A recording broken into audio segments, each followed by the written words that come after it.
kaigsuonan sa kaasawa nga dugay na kay nakunauban rin sa Takunok Church. Siya ang haligi nga babae din sa simbahan sa Takunok. Pag-abot ako sa Takunok Pagkunan, siya akong nakitaan ko kailihan niya. Usa ka babae nga patawag na tumakan ng leader kayo sa church. Amen. And di ako siya dapo mapagsulay sa kinabuhi. Sa dihang nawala yung banan. Sa paminaw na ko, Sister Nilita Cadete.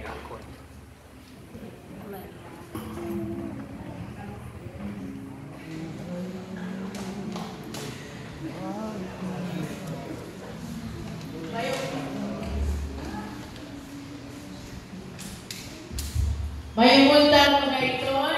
Butod. Nakuna ko siya. Nakuna ba? Mga ikson, ang pangutana, giunsan ko pag-survive. Ang taliwala sa mga kalisdanan o mga kagulanan na imo nahiakuman. No? Layo sa mga kasakitan.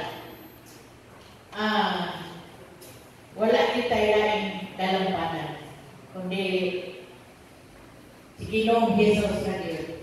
No? Sa Salmo 50:15, mao na yung favorite texto ni sa banan.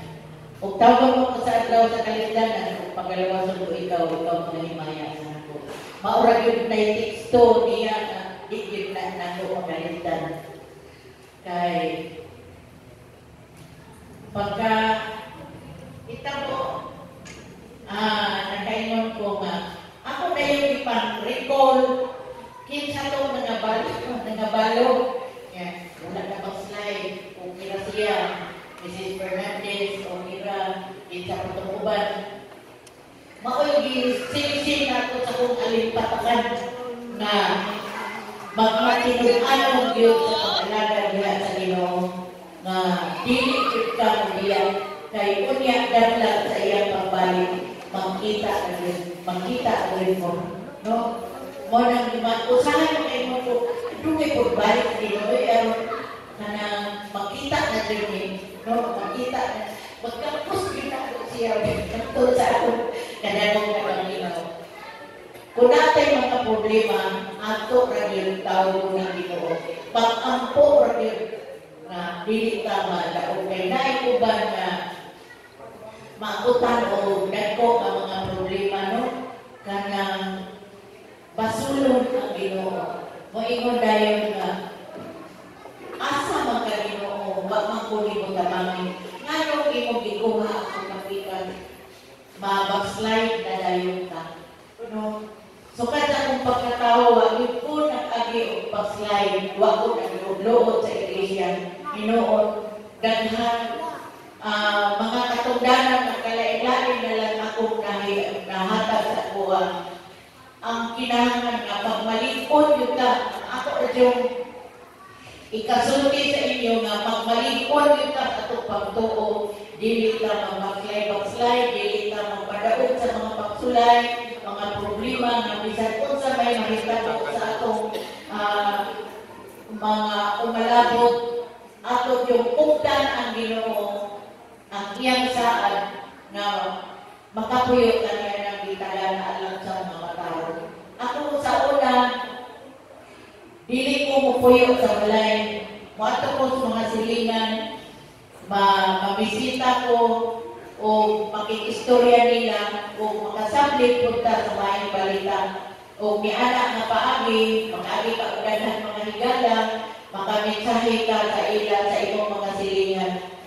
O niya, kana na ang kaning akong grupo karon usa sa bisa nagapadasig nako nakaayo sa akong balatian kay na tungod sa nahitabo nakaangkon ko o enlargement sa akong heart no niya tungod nila ingon din kuyog nila ba kay aron ka malinaw so sige ko kuyog nila bisag asa ganit bago lang may soon dito mi sa ilang nidoon mi dito mi adlaw sa Arceli Patata nakailangan mo no siya nandun na ibagyan siya lawas nagpasakit siya hubag yung tuhod hindi siya kalakaw nagpa-check up siya nagpa-laboratory wala siya sakit so hindi siya magpa-admit niya mauto ang biduaw ang ikantahan ang giapuan Uman ako dito sa pagdaon sa iya kung tututok yun ang pangato dito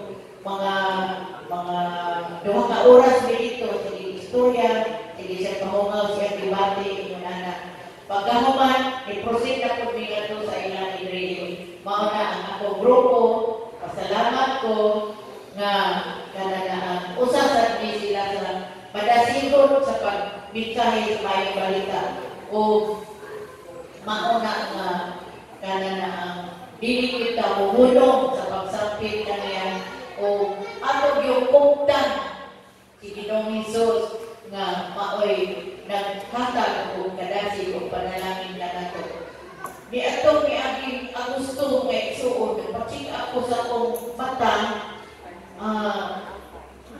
ingon ang doktor na operahan na din daw ako mata. So wako pa opera,